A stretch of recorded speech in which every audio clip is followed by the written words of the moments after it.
I'm gonna see what just happens when I just keep everything on and I don't cut it off, even when I fuck up when I'm in the middle of what I'm trying to say. What I was trying to say was that I lost the footage for episode 2 of this application testing, so the progression of the application is going to be out of order.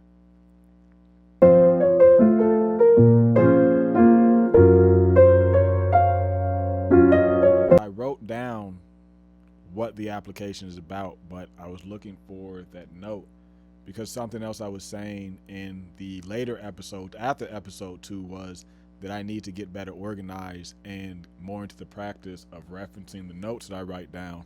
Because prior to this, even if I did write down the notes, which might be kind of rare, I wouldn't go back and reference the notes because all the improvements that I need to make in the application, I'm thinking about it all the time anyway, and I don't ever forget one. Like I always have it in my mind. But I was saying for organization, I should write it down. The Flying Pot is a community-focused food and event platform centered around independent chefs, pop-ups, creative dining experiences, and local culture. And it's inspired majorly by Action Bronson and F That's Delicious because he's a food blogger that goes to these different restaurants and has this network of chefs. And so he's branded completely as a food guy, so you trust his opinion on the topic of food. It was inspired by like Action Bronson because he goes to these different food places. And I thought that when he does events and activations centered around food, it would be an easier way for him to manage those events. The Flying Pot platform allows for individual food items to be sold and front facing features that sell events. Pull up on me like, okay, so we're gonna sign in real quick. We're gonna test making an event, then we're gonna test purchasing the event, and then we're gonna make sure that everything's displaying like it needs to be. So I'm going to sign into this account to create the event, and I have my hard drives connected so that I can have some cool artwork to go with the event, but we'll get there when we get there. This is the home screen, how we create an event. We go to the Manage tab. Right here is where you manage your food items on like a menu, but we're creating an event today. So on this page, we go to this ticket item right here, and this is the view where we create the event.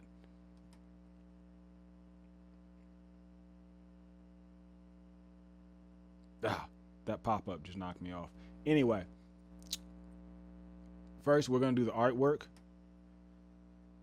I'm thinking in the flow, probably the artwork should be the last thing, but that's something detailed that's not priority right now. But I'm just thinking that when someone's creating an event, maybe they don't start with the artwork. Or maybe they do. Maybe they're very excited about the artwork. I am because I found some old pictures, like I said, that is going to help me visualize someone actually using this application. But I have to find the image first. Is this it? Yes. Okay.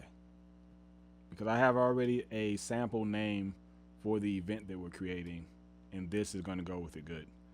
Okay, and the event, this is the artwork for the event. On this page, like I said, what we're doing right now is we're creating the event for it to be able to be sold and for someone to be able to purchase tickets to it. So we're creating that right now. This is the artwork we just added.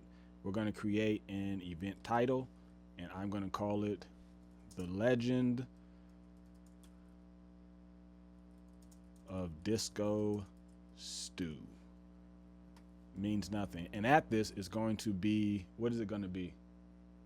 Oh, salads, champagne, and disco music. That's what the event is going to be. In this right here, the event description, I had ideas of people selling dinners, but whatever the event is, this is where you would describe what's going on with it. If it was a dinner, you'd be explaining what kind of course that you'd be having, how many, what's in the appetizer, what's the entree, what's the dessert, and so forth. And if you're doing kind of a dance party at a like a pop-up kind of dance party thing, this is where you also would describe what's going to be, what food items is going to be at the event and what you're going to be doing at the event. So it's a salad, champagne, and disco music. Down here, I usually use the same price for testing unless it's like one of the random ones. you can't use the same test data all the time, otherwise you might miss something. So usually, if event price or if pricing is not the focus of the test, I'll use the same price. Organizing these tests is always a thing for me too, because I keep saying that half of it is designing and coding, and the other half, or more than half in my experience, is the testing. And so you have to find different strategies to be able to get through the process of testing and to be able to organize it and to keep track and things like that. Right here, start date, start time, pretty self-explanatory, the date that it's going to happen of. I know that I want it to be on the first Thursday of June. I believe that's the 4th, because I've done this a couple times. Here's the 4th. It's going to start at, when does this dance party start? Is 9 good? I want it to be like an evening, sun go down.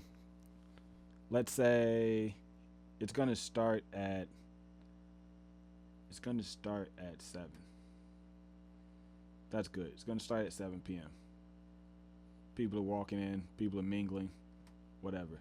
7 p.m. There we go. Seating time, that was more in the experience, in the example of a dinner, but still, it's just when they actually open the door. So if it's at 7 o'clock that the event starts and they want the same time for the seating time, they can just put that. Or if it's like 15 minutes earlier, which I'm going to use for this example, it would be like 6:45, doors open. Because everyone has to get in, we have to keep head count by a certain time or whatever the scenario is. Down here, we're going to put quantity. I usually use the same quantity, but it's going to be a bigger size event, so we're going to do 40 again. Add another seating. Like I said, that would be if you were going to do multiple events on the same date, and add another date is pretty self-explanatory. If you're going to add another date, in the example that like it's going to be a weekend of dancing or some kind of weekend festival, you have 3 days, you'd add 3 dates. If there's 2 events each date, then you'd add those seatings to each of those dates. But right now we just have 1 date, 1 seating. That's the 4th of June, first Thursday, and starts at 7 o'clock. Doors open at 6:45 p.m. Right here, if the event is going to be held at the place that is connected to the account as far as the restaurant location, then you can just go down here to fill out all these inputs and use store location, the one that's already on file for the store that you created for this account. If the event is going to be at some other location, then you just enter that in manually. But for this example, we're going to use the same location that's connected to the account. We're going to save the event. It's going to take a little bit to send the data to the media databases, and then the information like the metadata database. So we're going to wait for that to happen, and it should be an alert to say it was successful or not successful. Okay, it is successful, so we're going to go to the next view. It's event summary. It's going to break down the event that you just made. Here's the artwork for it. This is where you're going to keep track of tickets sold and who you sold them to down here. So I'm going to sign out of this account, and then I'm going to get into another one and purchase the event and make sure that that's functioning correctly, and then we'll conclude today's test. What account was I just in? Okay, I remember now. Sign to this account. And this is what I was talking about when you purchase the event down here. This is a food item, and we'll go through that in another testing, but I was doing a test where they had purchased a food item, and for whatever reason, when I purchased a food item, when I also purchased an event, the two would not display, and it looked like the event was never purchased. But I believe that was resolved. That's what I was saying in the beginning, and we're going to move forward with the test and make sure that it was resolved. On this homepage, when you sign in, if you want to see all the events that are on the platform, you can just go under here to come to an event, and it's going to take you to this view. And this is going to be populated with all the events that's on the platform, and you can just add it to your cart from this screen. If you would like to do it another way, we'll go from the home screen again. We go to the stores list, and you know which store is actually hosting the event that you want to go to. In this case, I do. Zumos Barbecue is hosting the Legend of Disco Stew event. So this is where their food, you see their menu. They only have one item on their menu. And if you scroll down here, this is where all their events are showing. If they had multiple seatings, it will be under here, but there's only one seating. Here's the Legend of Disco Stew. It's going to be salad, champagne, and disco music. It's on the 4th of June. The price is $40. and I'm going to take me and a date to the event. We're really excited about it. Down here is just a summary of what we just purchased. We're going in here, and then I talked to somebody at work, and they said they want to come along, so I'm going to add 2 more tickets. Make sure that's calculated correctly. Oh wait, I didn't save it correctly. It's 4.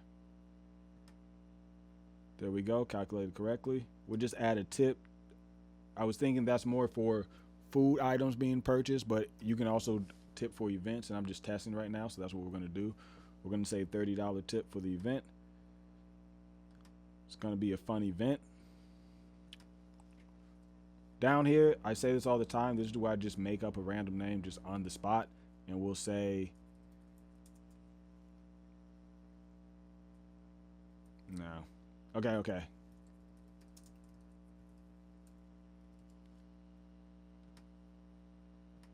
No. That doesn't feel right. Sorry. This isn't super important, but like I said, it goes into the flow of me testing, and it just makes it a little bit more interesting for me when I am testing. I wanted something more fun. I use Barry a lot, and I use Jerry Lawler a lot. These are all just random names. They're just made up. Here's a test card. We're going to use MasterCard. That's a MasterCard, right? Yep. Pay for it. Make sure it's successful. Okay, here we are. And like I said, the information that was lost on episode 2, I can't remember exactly where that progress was, but I do believe I was just realizing that I wanted to be able to show more information on the receipt when the purchaser purchases an event. And so you're able to see the location, which you weren't able to see before. You're also down here. This is where you're going to look at the tickets that you purchased. You purchased 4 tickets, and these are 4 unique ticket IDs. This is what you're going to use to check into the event. So I'm going to sign, first of all, before I sign back into the other event, and make sure that the purchase receipt for the seller is displaying correctly. I want to also do one of my favorite things, which is the first thing that this application was based off of, which was just changing the header color. And right now I don't want to use red. I want to change the header color to what something I'm feeling like more. I think I'm feeling more like purple.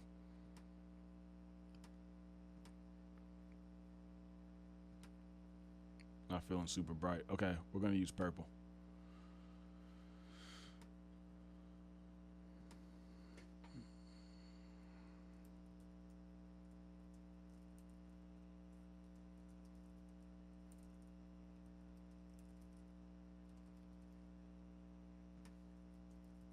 I had to remember the credentials. It's not necessarily remembering, but I have to remember what the strategy is for the credentials. So this is the creator of the event. We're going to go down and make sure that the information is displaying correctly. So to do that, we're going to go to the Manage tab again from the home screen. We're going to click on the tag icon again. This is where we create the event.